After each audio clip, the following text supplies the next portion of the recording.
Caleb Plant, Canelo Alvarez is off. I'm not sure where he goes. You know, I'm hearing a lot of talk about Bebo, but I'm not sure. Josh Taylor is set to fight Catterall for his homecoming. I mean, I think that when you get the opportunity of your life, you always need to rise to it. There's probably always a threat of complacency, but at the same time, wow, you have all 4 major world titles. I mean, every time you defend them, every time you fight, you are defending every single championship. You are the world champion. Yes, people, I am Savage Dan. I'm Paulie Malignaggi. You are watching Mouthpiece, the official boxer podcast. Welcome back to Mouthpiece. I am Savage Dan. Paulie the Magic Man, Malignaggi here. As always, remember to like, comment, subscribe. And this time, we are starting with a quiz. So, Paulie, this is for you. Seeing as we are in the Olympics right now. Question number 1. Boxing, since its introduction into the Olympic Games, has been contested at every single time. Do you know what year it began? Boxing at the Olympics, not the actual Olympics. Yeah, I don't know, man. Because I don't even know the history of the Olympics. I mean, I feel like the Greeks had some sort of competitions that might have been the Olympics, I guess, but then they, Yeah, they did. We're going to go with the modern Olympics. The Marcus Queensberry type of rules. I don't know. Yes. I don't know. Let's say 19... I don't even know if I have my math right at this point. 1906 or something. You was close. You was really close. 1904. 1904. See, I was off in the Olympic year. It was exactly. Yeah, exactly. Since then, it has taken place every single Olympics except for one in 1912. Do you know where that was? And do you know why? Interesting. Nah, I have no idea. I learn something new every day. What? Yeah, it wasn't actually that long after. It was 1912 in Stockholm. And do you know the reason? Do you want to guess? Was boxing banned over there? It was indeed. I feel like until quite recently. Yeah, there's a lot of European countries. I knew professional boxing was banned in Sweden until recently. I didn't realize it was also at one time banned in the amateurs. That's interesting. Throughout all the years, boxing at the Olympics has been a male sport only. Do you know what year the women's game was introduced into the Olympics? I feel like this is after the 2000s. I'm going to say 2008. 2008 was the last time it was a men's only competition. Oh, so 2012. So I'm going to give you that point anyway. So 2012 is when women came into boxing in the Olympics. All right. Do you know what year, Paulie, that you had to stop wearing headgear at the Olympics? Well, I feel like they stopped wearing it. They weren't wearing it up until 1984. They weren't wearing it, right? In 1980 and before, they weren't wearing it. Then in 1984 until 2012, I think they had headgears on. And was it 2016 they started with no headgears? 2016, yes, indeed. Yeah. So from 1984 to 2012, they were headgear Olympics in boxing. 80. Well, I actually didn't even have 1984 here written, so I'm just gonna guess. Yeah, because in 80, you've got that right. 76, all those years there's no headgear. When Ali won the gold medal, if you look at the footage, there's no headgear. Sugar Ray Leonard won it. There's no headgear. Well, they say it's because it reduces or having a head guard on increases the risk of concussion. I mean, I don't know. I always prefer sparring without a headgear. I don't think there's a definitive answer to that. I feel like this is one of those things where when you let only medical people or only book nerds decide, it's not exactly. You don't get exactly a definitive answer. It may very well be that concussions are more apt to happen with headgears. I honestly didn't find it that way. When I boxed, I didn't think that the headgear protected you totally. I mean, I do, but I do think that the headgear does bring some sort of protection. But I also think the main focus on a headgear was to not get cut. I feel like it's a lot tougher to get cut and to cut your opponent when you have a headgear on. And I think that was really something that when I started fighting with no headgears, and in my generation I had to turn pro to do that. I started realizing the clashes of heads, how often they could happen. Where with the headgear, you don't really notice it because you're just, you're rubbing headgear together on the inside. So you don't really even notice it. But with no headgear, the skull-to-skull collisions or even the skull-to-skull scrapes on one another, they can be very uncomfortable. So I'm sure there's probably loads of things that come into it as a whole in terms of, absolutely. There's different types of headgear in terms of weight. Yeah. The winning 𝘮𝘮𝑔 2900 or whatever. Yeah, it is, it was also so light. It was also a competition style headgear where that were sanctioned by the 𝘰𝘯𝘧𝘪𝘯𝘵 and the amateur organizations, where when you competed you had to wear this kind of headgear, or at least this weight, this kind of padded or not padded headgear. The bigger padded headgears you wouldn't be allowed to wear in competition anyway. Strangely enough, women's boxing still has headgear, despite all this research into its increased risk of concussion. And again, that's exactly my point. You see, that's exactly the point I'm making. You're telling me that there's more risk of concussions, but then you're allowing it to remain with the women. So by allowing it to remain with the women, you're saying you're inadvertently telling me it's safer to wear headgears, right? Because you wouldn't be putting the women at more risk. Sense. Yeah. It doesn't make any sense, really. I'm guessing what they might be trying to get at is that the punch power is different. Yeah, maybe. And maybe so, but who knows, right? Yeah, It's just, it looks like it's 6 of one, half a dozen of the other there. Exactly. Like a lot of today's rules in politics. Also, this isn't a question, it's more of a fun fact. Until 1948, there was a bronze medal playoff. So I'm not sure if anyone's noticed, but you get 1 gold medal in boxing, you get a silver medal, and then you get 2 bronzes. Do you prefer the 2 bronzes? I'll tell you what. From a fan point of view, I prefer the bronze medal playoff. I do. Yeah. But if I was competing, I'd love to know that you want a medal. I'd love to know that if I got to the semis, I could just win a bronze medal. So I guess it depends on which aspect I'm looking at it from. It's strange, isn't it? I personally think you should have to fight for the bronze medal. Yeah, from a fan, from a fan perspective, I kind of even not from a fan perspective. That makes sense only if you are the competing fighter. Yeah. But for everything else, it just for what competition stands for, it doesn't really make sense. I agree. Well, it's like these. Nothing ever makes sense with a lot of the organizations and the full rules they come into and why they make certain rules. Look at the Euro we just had, European Cup, right? 2014 European Cup, not to constantly go back to football, no third place match. When the World Cup had a 2014 World Cup up until 1994, it was always a third place match, Yeah. So it just kind of makes it up as they go along. The final one, Paulie, who has the most medals in the Olympics? Boxing, of course.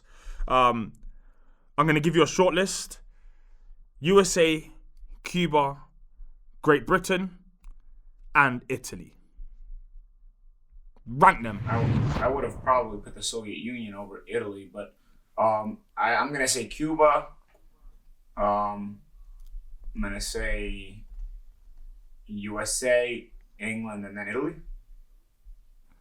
Although I would assume the Soviet Union probably has more. Well, they're not on this list, so I'm not sure who gave me this list. Yeah, because I would assume the Soviets would have had more medals than England and the USA. But these were the only 4 I had. I'm presuming that these are the 4 that are top, but I could be wrong because there does seem to be a biggish gap between them. So USA is actually top. I don't think Italy is known for a lot of medals in boxing. Exactly. Italy is 4th, correct, with 47, 15 gold, 15 silver, and 17 bronze. Next, in 3rd place of those 4 is Great Britain with 56, 18 gold, 13 silver, and 25 bronze. Next is Cuba with 73 medals, 37 gold, 19 silver, 17 bronze. And quite far ahead of them is the USA with 50 golds, 24 silvers, and 40 bronzes, adding up to 114 Olympic medals. I confused USA and Cuba. Interesting. Yeah, it's crazy. It's probably just because Cubans are amateurs for so long. Yeah. That's why I thought they were number 1. But you know what? I guess also Cuba has only had a communist Olympic team since 1960. So probably before that, they weren't getting as many medals either. Still doing very, very good for an island the size of them. Nation, of course. Now, TeamGB, I'm not sure if you're aware, Paulie, are on track to bring home more medals than they have ever brought home before. I know you're always on track until you're not on track anymore, but this could be the tournament where we medal the most. I think it's also to do with, without that computer scoring system, once they've done away with it, you give the opportunities to styles like the Western European styles to blossom a little bit, because a lot of Western European boxing styles or even North American boxing styles are more professional than anything else. So by taking away the computer scoring system, you're given an opportunity to score on other effective stuff and not just a game of tag. And I feel like a more complete boxing style can be rewarded. So it's not surprising that England is doing this well, or Great Britain in general. Definitely looks like these are the amateur fighters who already look like professionals in terms of their style, probably because of that rule and because there is no point scoring system. But in Sydney 2000, Audie Harrison brought home the gold and David Price brought back the bronze. Gosh, that seems a lifetime ago. Yeah, and then absolutely crazy. Yeah, I don't know how it is in the UK, but I can easily see a major dip once they started when they went away from the regular scoring and went to the computer scoring. I mean, from 1988, 1984, 1976, the U.S. Olympic team was bringing a lot of medals home. You go to 1992 and suddenly there was a major dip, and there was a major dip in every Olympics where the computer system was used for the USA. So I think it's really hampered our ability to create boxers that will be successful in the amateurs. I think the US still creates guys who are successful in the pros, but in the amateurs, I think it really hampered us. So I'm not surprised that England also is having bigger numbers now.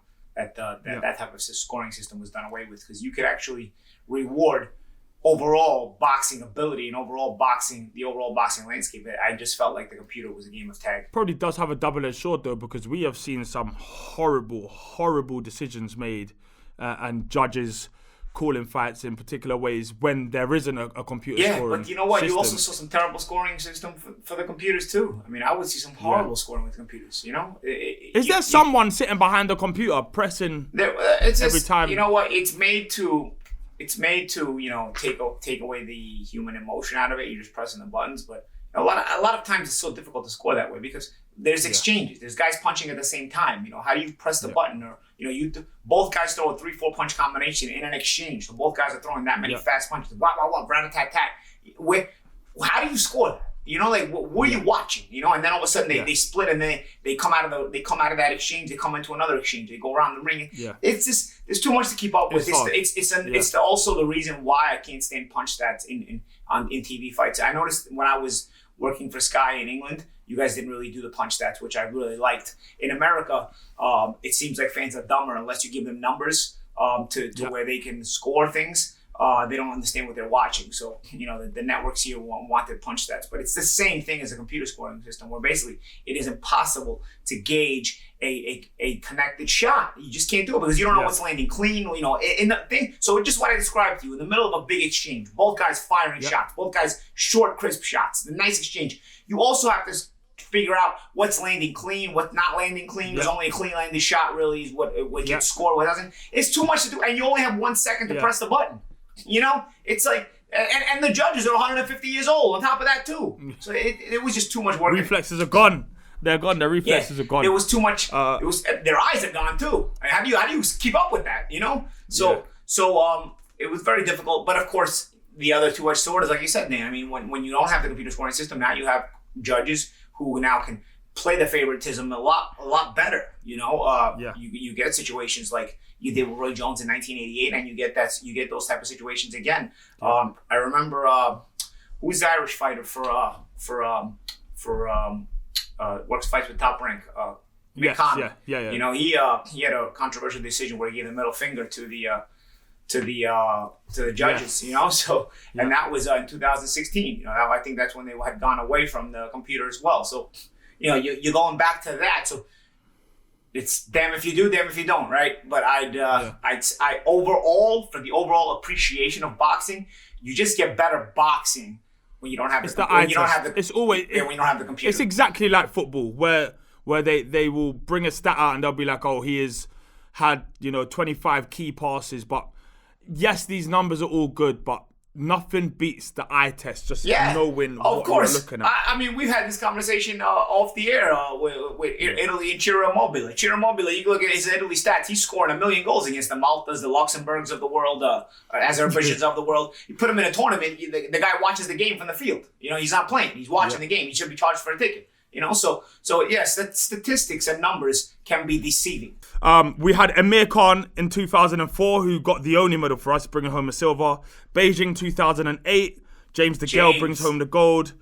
Tony Jeffries bring home the bronze. And then we have what could be called favoritism, because London 2012, we brought home 5 medals. Nicola Adams, Anthony Joshua, and Luke Campbell all getting gold. Fred Evans getting silver, and Anthony Ogogo getting bronze. It looks like home advantage is a real thing.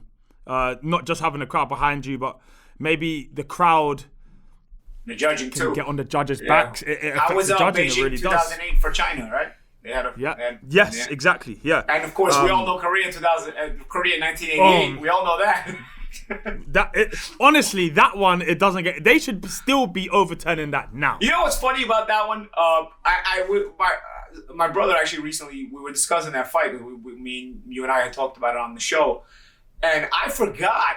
I had seen the highlights because I was young in 1988. But 𝘮𝘯𝘧𝘪𝘯𝘨 or whatever his name is that robbed Roy Jones in the finals, he should not even been in that fight. He robbed Vincenzo Nardiello in the quarterfinals. He should have not even been in the medal round. Vincenzo Nardiello beat him in the quarterfinals, clearly, and they robbed Nardiello. That's crazy. So that guy, they had to get that guy a gold medal. Because he had to rob everybody on the way to the final, Somebody bidded hard for that. Somebody made sure that was paid for. His mom was big money. His mom maybe was in there and with the with all the commission or the IOC or his father or somebody. Big money involved there. Had to be. Somebody was doing some paying or some financing or whatever else you want to call it. In theory, I'll put it out there. Yes, in theory, hypothetically, potentially, all of those grey area words. Rio 2016, we had Nicola Adams getting gold again, Joe Joyce getting silver, and Joshua Buatsi getting the bronze. Where does medaling in the Olympics rank amongst achievements when it's all said and done? Not when you're on your journey, but when it's all said and done. If you have got your Olympic gold, is that worth more than unifying a division? I think so. Yeah, I think it's the biggest accomplishment. It's not. Obviously, there are other things you're going to accomplish that will get you paid money and more money. Yeah. The gold medal springboards all of that, though. But having said that, nonetheless, I do think when it's all said and done, what you accomplish in the amateurs, you realize is very, very tough because you don't get to pick your opposition. You don't get to be nurtured in the same way you are as a pro, where you're developed strategically. Yeah. In the amateurs, it's all tournament style. It's all luck of the draw sometimes, and you've got to go about it the hard way, the easy way, however way it comes to you. There's no way you have any control of it. Your team doesn't have any control of it, and so you're facing tough competition a lot. So for me, and plus the level of the Olympics, the royalty of the Olympics, the perception of what the Olympics are, because again, in the amateurs, it's very difficult. You'll beat the same guys at the World Amateur Championships, but then at the Olympics, maybe you won't have the same result. It's also a little bit of luck involved where you have a great Olympic tournament. Because like I said, you have the same type of guys, opponents at the World Amateur Championships, but maybe you'll do better on one and not the other. I've seen World Amateur Champions lose in the first round of the Olympics and vice versa. So it's also the timing and everything. I think the Olympic gold medal becomes the most special thing of all. And I used to tell my friend James DeGale this. I used to tell him all the time. I was like, no matter what, because he used to get frustrated with the criticizing he got at the end of his career and all of this stuff, as we all do. Obviously, it all comes to an end for us. But I told him, I said, you're gonna look back on that gold medal and you're gonna appreciate it the most, because they can take everything away. They can say you didn't do this, you didn't do this. They'll always say something, but you got a gold medal, and a gold medal is the be-all, end-all for everything. And you're not going to understand that until it's all said and done and it's over. And mind you, again, I'll remind everybody, if anybody has any help in getting James a gold medal back, please, please, please come forward. He got his gold medal robbed from his house last month. Unbelievable. Right, in the news this week, Caleb Plant, Canelo Alvarez is off. Apparently, there's some kind of issues with insurance fees for Canelo should Caleb Plant pull out of the fight. And because of that, that's not happening. A lot of people doubted that fight was ever going to happen anyway. It seemed like there was a lot of I's to dot and T's to cross. I'm not on the inside in terms of negotiations for that fight. A lot of people saying a lot of things, and I don't know what the exact reasoning was for everything. So it's unfortunate we're not going to get that fight. I think it would have been a good fight. I would have probably favored Canelo, but it would have been a fight I would have liked to see. But nonetheless, I don't have all the details, and I'm not going to be one of these guys who sits on the couch and says, oh, the fight didn't happen for this one. I only have part of the story. So I will do that then. I'll be the guy that says it. I don't think that happened because you heard in the build-up to it that Caleb was potentially pricing himself out and try to maximize the money as you would. You're fighting the sports cash cow. You want to get the maximum amount of money you would, but there is a thin line that you've got to make sure you're staying on the right side of when you are negotiating, and perhaps. Of course, I heard that there was some issues with the rematch clause in case he won. But I also heard they couldn't agree on the Olympic-style drug testing, which is very, very fishy if that's the case. But again, I don't have enough enough info to know that for sure. All of what I just said for sure. Those are the rumors that I heard. One of them was that they couldn't agree. Caleb wanted more than Canelo was willing to give up on the rematch clause, which I can see from Caleb's point of view. If he beats you, he does want more for the rematch, right? Canelo kind of didn't want to agree to that. But I also can't see that making a break in a fight, because you have to figure out how to win the first fight in order for that to even come into play ever, But I also heard that the Olympic-style drug testing could not be agreed to as well. But again, I can't confirm one or the other, which is why I won't play this game to be on the couch. But I'd like to find out more information from people. I just don't want to hear it through the rumor mill. I'd like to confirm stuff. Exactly, yeah. It's all speculation at the moment. In terms of speculation, what now for Canelo? Does he stay fighting a PBC fighter? There's talks of perhaps Benavidez. To tell you the truth, what does he do now? I'm not sure where he goes. I'm hearing a lot of talk about Bivol, but I'm not sure. Honestly, I don't know. Canelo is obviously a huge draw in boxing. He's a social media monster, pay-per-view, big guy, all of that. How much does that play a part in how he negotiates fights, or how much power he has when it comes to picking his opponents? Usually, you fight who's put in front of you, but it seems that he can put whoever he wants. Yeah, I agree. So, you can be very strategic with that. He has all the power. I mean, how much is that? It comes down to him and how much, what he's willing to prove. And also, stylistically, probably they're going to be looking at what he matches up best with, right? So, I don't know. I mean, you got to take your risks, but at the same time, you can afford to take more calculated risks, or the timing of your risks can come into play a lot better when you have all this leverage. Canelo is arguably the best known name in boxing right now. I'm not sure if that's accurate. Where does he rank in terms of all time, well-known fighters?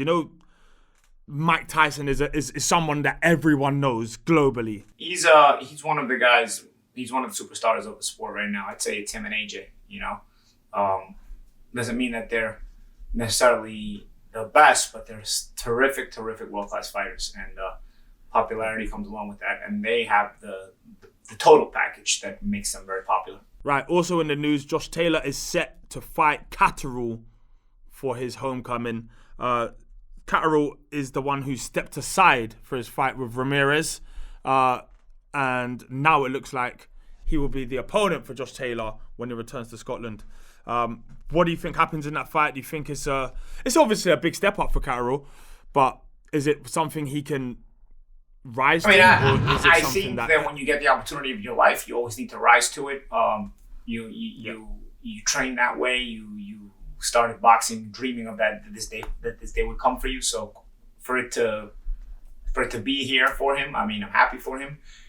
But of course, to have the undisputed title in front of you, there's a reason Josh Taylor is the undisputed world champion. And so you've got a big task ahead of you, but it's your dream to go for it. So all the best of both guys. That's the best I can put it. Jazz Taylor is one of my favorite fighters in boxing right now. But I'm happy when a guy like Jack Catterall does get his opportunity, because you get a chance to accomplish your dream at the fullest. So when you become unified champ, you hope that you don't fall into complacency, and that you don't all of a sudden become content with what you've got, even though you've got pretty much in that weight division nothing else to prove, nothing else to gain.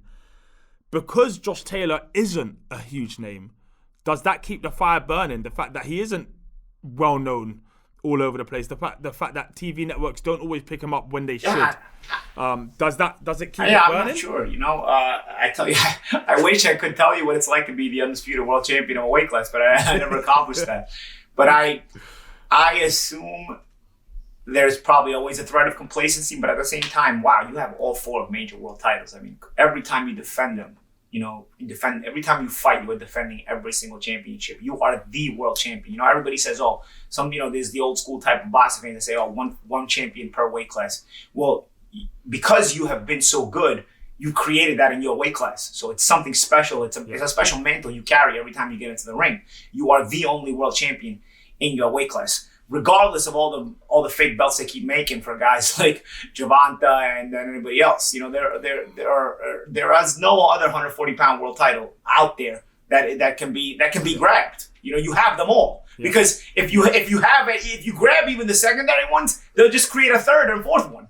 So he has all the important world championships. He is the only world champion that matters at 140 pounds.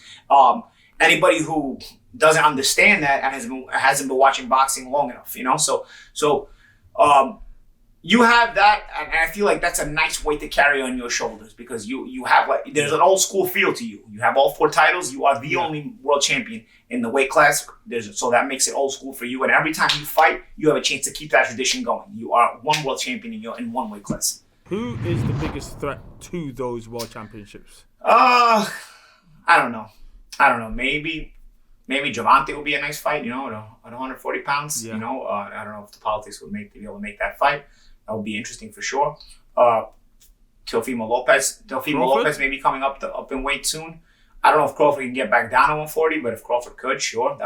Crawford has already done that himself. He has unified that title. Yeah. So I don't know if Crawford would be apt to want to come back down for it, because he already accomplished that goal. But there's a lot of possible matchups there that will be very, very interesting if you can cross the promotional barriers or cross the weight class barriers in the way Crawford would have to come back down. There is also one other difficulty, because COVID struck again this weekend. It's been striking us all year and for the last 16 months or however long it's been.